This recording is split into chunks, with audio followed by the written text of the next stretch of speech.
Neste vídeo, vamos aprender um pouco sobre o átomo. Embora o átomo tenha sido proposto no século XIX, foi somente no início do século passado que os cientistas passaram a entender como realmente é um átomo. Neste vídeo, veremos o que é um átomo, como é por dentro, sua forma, seu tamanho, além da sua importância, como por exemplo, na eletrônica. Além disso, vamos aprender com exemplos na prática.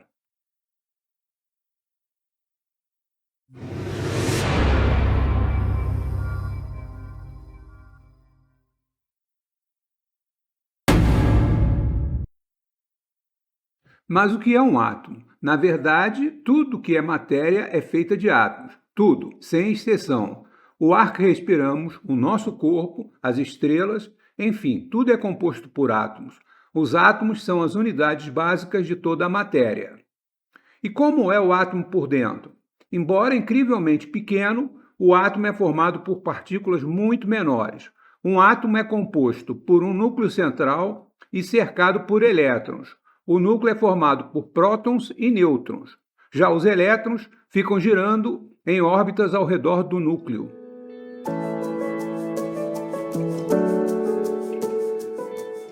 Qual é a forma e o tamanho de um átomo? Podemos imaginar o átomo como uma esfera, mas muito pequena. O átomo é tão pequeno que, mesmo usando o microscópio mais poderoso que existe, é impossível vê-lo. Para visualizá-los, são usados aceleradores de partículas, que são equipamentos muito grandes e complexos, e o maior deles tem 27 quilômetros de extensão. Através deles é possível ver que o átomo, além do próton, nêutron e elétrons, tem dezenas de outras partículas ainda menores. Como vemos em detalhes no vídeo, o núcleo é bem pequeno e fica no centro do átomo. Os elétrons orbitam em camadas de tamanhos diferentes e concêntricas ao núcleo. Dentro do núcleo estão os prótons e os nêutrons. O modelo que estamos usando é chamado de modelo de Bohr, o qual é apresentado no ensino médio. Este modelo é muito intuitivo e fácil de entender, e é usado normalmente. Para ficar mais didático, usamos cores, que, claro, não existem na realidade. Prótons e elétrons possuem cargas elétricas, o nêutron não. Próton tem uma carga elétrica positiva igual a mais 1. Elétron tem uma carga negativa igual a menos 1. Nêutron é eletricamente neutro, ou seja, não possui carga elétrica. Sua carga é zero. Além disso, existe uma regra fundamental. Cargas diferentes se atraem, prótons e elétrons. Cargas iguais se repelem, próton com próton e elétron com elétron. E os nêutrons, por terem carga neutra, não se atraem nem se repelem.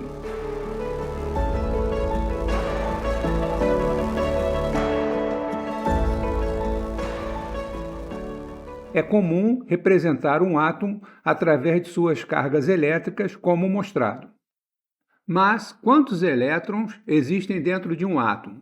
Cada elemento tem um número fixo de prótons, além de outras características. Vamos ver no vídeo a comparação entre 3 elementos. Hidrogênio tem um elétron somente e uma só órbita. Hélio tem 2 elétrons em uma órbita.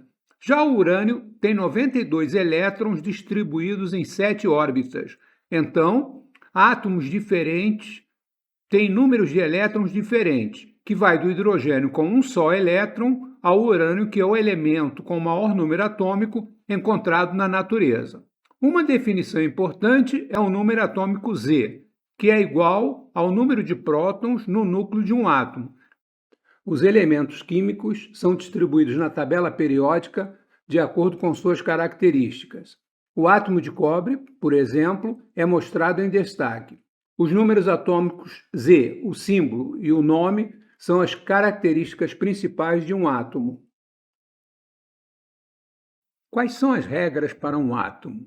O átomo que estamos analisando foi proposto por Niels Bohr em 1913 e é chamado de modelo de Bohr.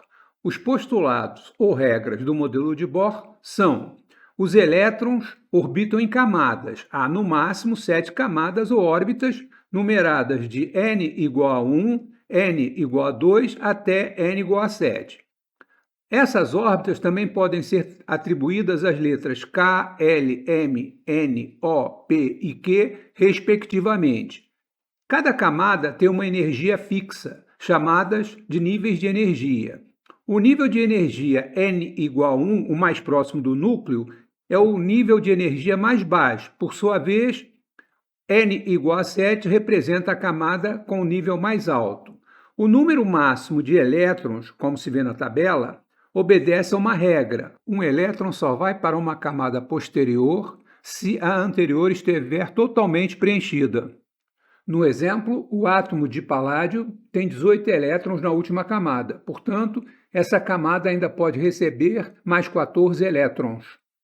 O que são íons? Os íons são átomos que perdem ou ganham elétrons. Veja no vídeo.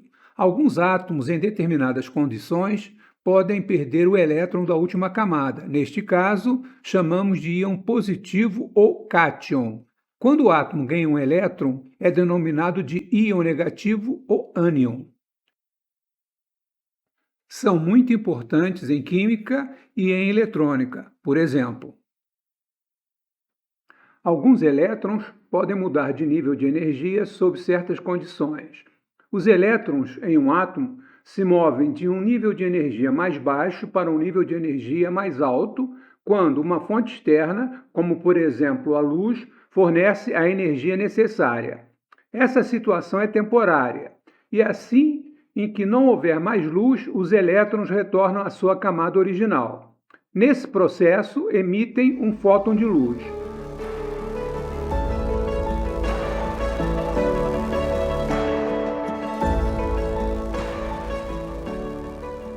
Os materiais refletivos, como por exemplo as faixas luminosas nas estradas, utilizam essa propriedade do átomo para se tornarem visíveis à noite.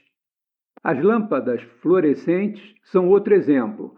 Utilizam íons que excitam uma camada de fósforo que, por sua vez, transforma esse processo em luz. Há incontáveis aplicações do uso do átomo na prática. Os elétrons nunca estão parados, estão sempre em movimento. A velocidade desse movimento depende da energia recebida pelo átomo. No vídeo é mostrada uma analogia para o movimento dos elétrons.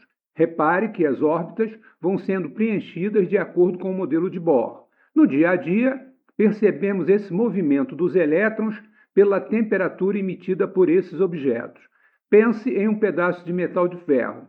Se ele estiver em uma geladeira, por exemplo, a energia é baixa por causa da temperatura. Como os elétrons estão vibrando pouco, o ferro fica frio. Porém, se estiver ao sol, a energia recebida será maior. Logo, os elétrons se movimentam bem mais rápido e o material fica quente. Após a descoberta de Niels Bohr, nas décadas seguintes, os cientistas continuaram a desvendar os segredos dos átomos. A mecânica quântica é a área da física que estuda o mundo dos átomos. E, embora seja uma ciência que evoluiu enormemente e muito precisa em suas previsões, ainda há muitas coisas sem resposta no mundo dos átomos. Embora o átomo, na realidade, seja bem diferente, como estamos vendo, o modelo que estudamos é o mais indicado para quem está iniciando.